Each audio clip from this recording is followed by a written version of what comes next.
Kabriton ug iyang asawang bulanon magtiayon sa lalawigan sa Bohol. ng isang dayuhan at ang kanyang asawang Pilipina. Pitong Congresswoman Alexi Totor ang programang pabahay ng mga asawang Martin sa probinsya ng Bohol dahil sa inisyatibong tumulong sa mga Boholano. Don't forget to share. Hey, welcome to a foreigner in the Philippines. Well, we're at house 70, number 70, and this is for the family that are taking care of the little boy. He's 8 years old and paralyzed, can't walk. And this was suggested to us by the PNP and Taliban. And this is a project, as you can see, that is near to their heart. So they asked us to come in and partner with them on this. We've come in and we've got most of the materials down here now. We're funding the project with volunteer work from the PNP.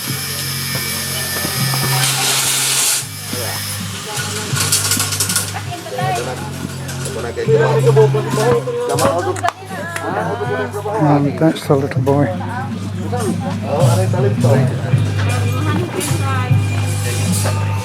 I'm hopeful, you know, that something can be done, because he seems to be, well, look at him. He just lifted himself up. And as long as he has some support, and that's it. I can't believe that he can't. Hey, I can't believe that something cannot be done. But the thing is, you can see that he's been dragging himself along since he was born. One of their patrol is going out. You Wait, can move. let me finish my sentence. Yeah. So you can see that because he's been dragging himself along, his feet have formed down like that at the ankle. And I think that that might be responsible for some of the problem. But we're going to try and do something about that and see what actually can be done. He's certainly full of fight. Okay, so on to the project itself. We're going to put up a house. Going to make it wheelchair friendly for the future. He does have a wheelchair, but of course it's much too big for him. It doesn't look as if it's in such good shape, probably. I don't know. We may be able to do something with it. Here's all the neighbours. Now this house here is also belonging to them. The story is that the boy was abandoned by the father, and the mother was working in Manila. And when the pandemic hit, nothing has been heard from her since. Now this was the house that they were in the middle of building. It's just a simple frame house, but it would be wasteful to just knock that down. All of that wood that is leaning against is just forming the wood and forming the wall. So all of that would be taken down, and we could just cover that in a macron cladding, and it would be a serviceable house. At the moment they're using that for cooking, I think. Certainly it's not waste. Now we've got our cement and stuff is being stored in here, but you can see that this is a cooking area. Hello, sir.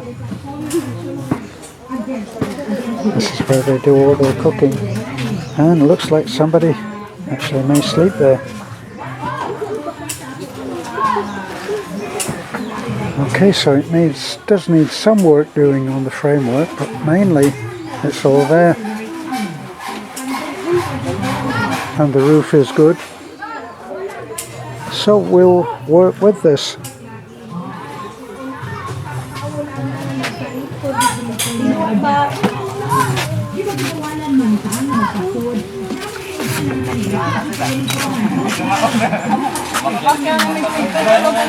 And it looks like we can enjoy a greater degree of cooperation with this from the PNP than we have before.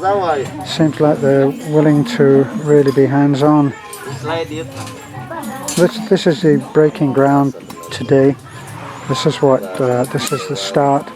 As I say, we haven't got all of the materials, but we did have the chainsaw crew came in yesterday and they cut this tree down, and that's where we got most of the timber from. The tree was owned obviously by these people, the family. That's the existing house there.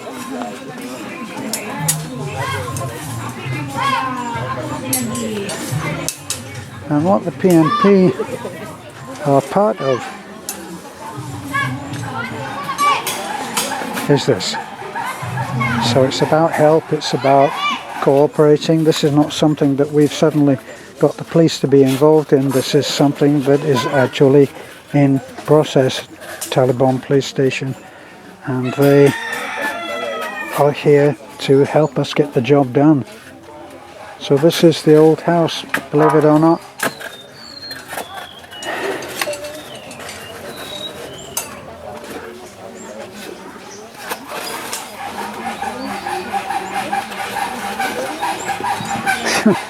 There's the boy, he's into everything.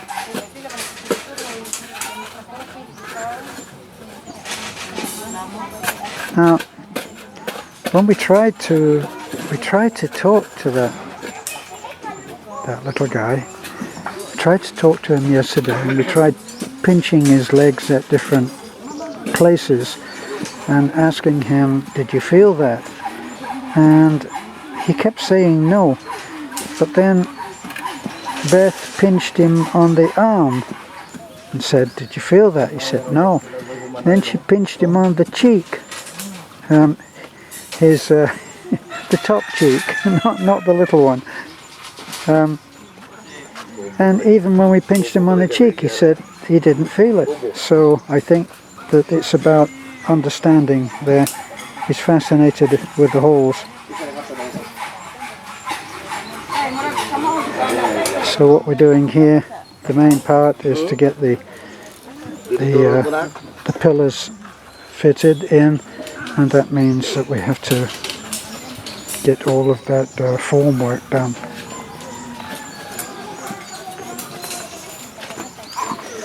So I think they need to set up a workbench, which when our guys get involved here, then they will. Here he goes.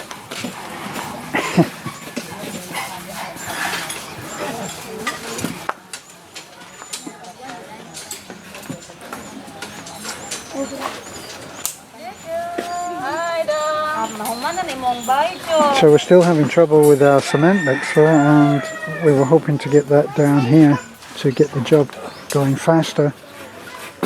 So far we haven't managed to do that. So we'll be keeping you up on this. It's another exciting job that we're doing, another exciting project for helping to get a family rehoused. What a big jump from that to one of the houses that you will have seen before.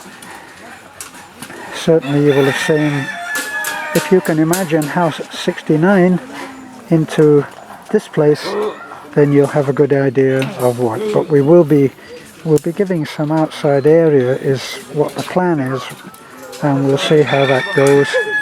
But definitely we'll be making it wheelchair friendly, because maybe there's a smaller wheelchair that we can find, and if anybody has any information on that, don't forget we're on Bohol, and there are travel restrictions. It has to come either by freight. We did find something on Lazada for another child that's not so complicated, and we actually have a wheelchair that's expected to arrive on Friday, but that's for another child. So right now it's very busy, and we'll be back.